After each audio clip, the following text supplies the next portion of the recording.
ये कहानी एक ऐसी किसान की है जो अपने मेहनत और फसलों पर गर्व करता था, लेकिन उसका घमंड उसे ऐसी राह पर ले गया जिसने उसकी पूरी जिंदगी बदल कर रख दी। किसी गांव में राजू नाम का एक किसान रहता था। उसकी फसलें पूरे गांव में सबसे अच्छी होती थीं। वो कड़ी मेहनत करता था, लेकिन अपनी कमाई पर घमंड करने से नहीं चूकता था। राजू अपने खेत में गर्व के साथ अपने फसलों को देख रहा था। राजू मुस्कुराते हुए, मेरी फसलें इतनी अच्छी होती है कि लोग मुझसे जलते हैं। आखिर मेहनत और अक्लमंदी का ही तो नतीजा है।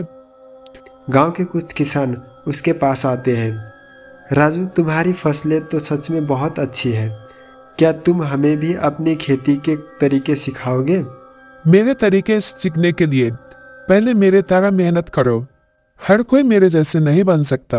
गांव वाले मायूस होकर चले जाते हैं। राजू खुद को सबसे बेहतर मानता था।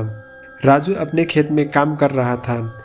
तभी अचानक बूढ़े साधु वहां आ जाता है। बेटा, तुम्हारी फसलें तो बहुत अच्छी है, लेकिन याद रखना, घमंड का फल हमेशा कड़वा होता है। बाबा, ये घमंड नहीं, मेरी मेहनत का फल है। आप अपनी सीख किसी और को दीजिएगा। तुम्हें समय पर समझ आ जाएगा। साधु चले जाते हैं, लेकिन राजू उनकी बातों को नज़रअंदाज कर देता है। एक दिन तेज आंधी और बारिश शुरू हो जाता है। राजू अपने फसलों को बचाने की कोशिश करने लगता है, लेकिन सारे फसलें बर्बाद हो जाता है। राजू की मेहनत और गर्व दोनों पानी में बह जाता है। वो परेशान होकर बैठ जाता है। मेरे फसलें सब कुछ खत्म हो गया। अब मैं क्या करूंगा?